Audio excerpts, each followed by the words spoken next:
Your feet are home to 25% of your bones. That's 26 bones per foot to be exact. In addition, it takes 19 muscles, 33 joints, and 107 ligaments to compose one of your feet with the strength and mobility it has to function properly.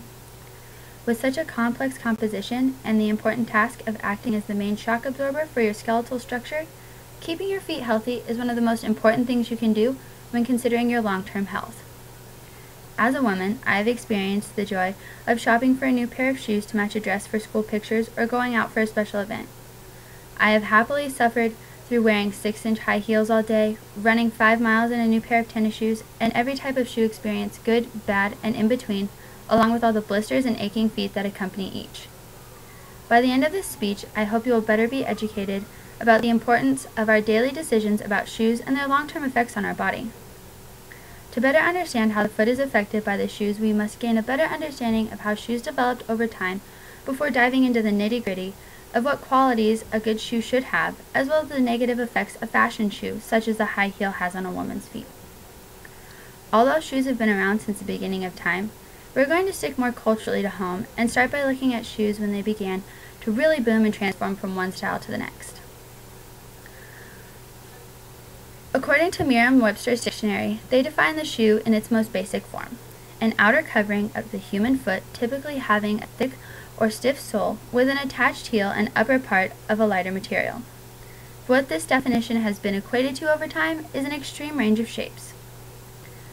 Going back in European history, shoes for a long time were a simple design resembling something of a slipper or moccasins and composed of leather or other fabric-like materials and were rarely waterproof. They were intended to be barriers from the elements as well as a tool.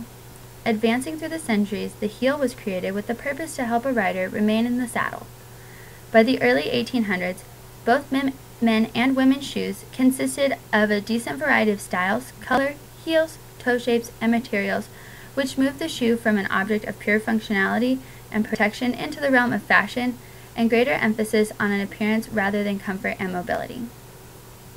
Today, shoes are seen as accessories that are often changed for every occasion and daily uses. For the most part, men's shoes over time have remained fairly flat, with the heel never exceeding the 2-inch mark and oftentimes dropping back down to be more flat. While women's shoes have done the complete opposite in the last half-century, have continued to grow taller and taller, never paying much mind to the relationship of the foot inside the shoe. This ignorance towards the foot has led to the increased emphasis on foot health and what shoes do to the wearer.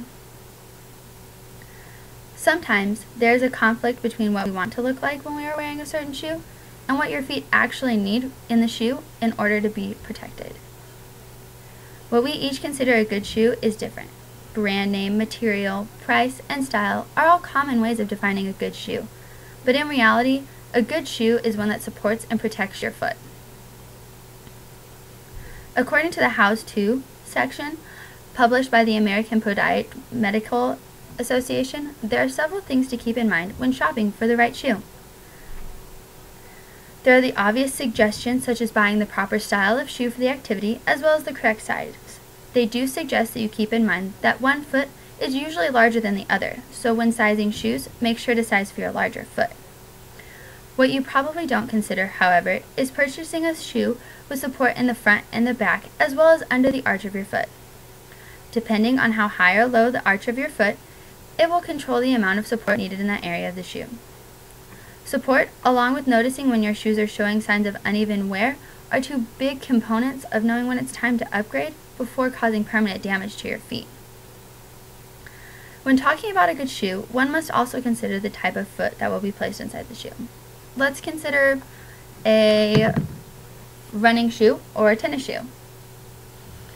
They provide the suggested front, back, as well as arch support on the inside. They also have different arch supports and styles depending on the manufacturer you buy your shoes from. Tennis shoes are also a good example to test the sole shoe rule that the APMA suggests you do. They say that a shoe should bend slightly at the ball of the foot where your pressure is applied, but it should never be able to bend in half.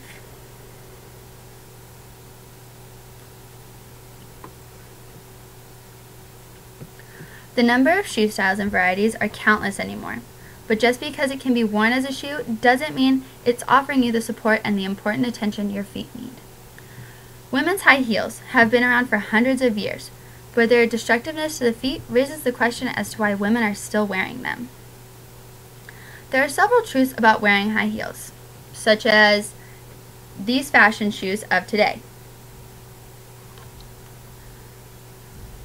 According to Laura Talbin's Bad Shoes and the Women Who Love Them Book of Truths, highlights some of the terrifying truths in her opening pop quiz for the readers.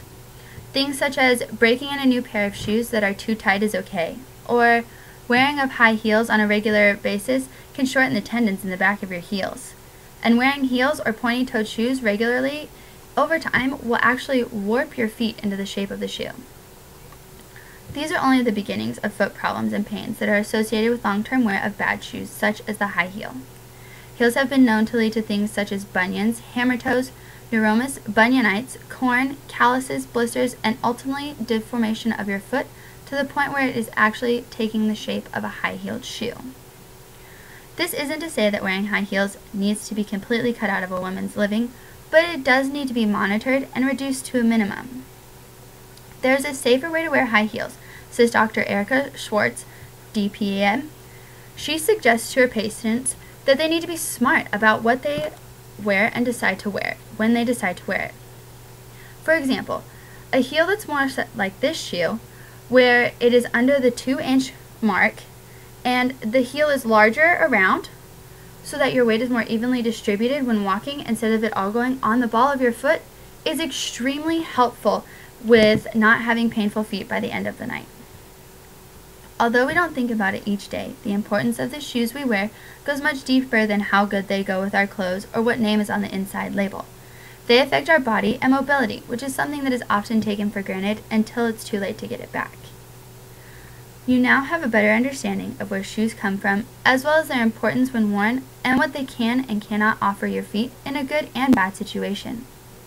So tomorrow morning, when you're getting dressed for work or class or whatever activities you have planned for the day, just remember that the average human takes 8,000 to 10,000 steps per day, and the shoes you take those steps in today can greatly affect how you take those same steps 20 years from now.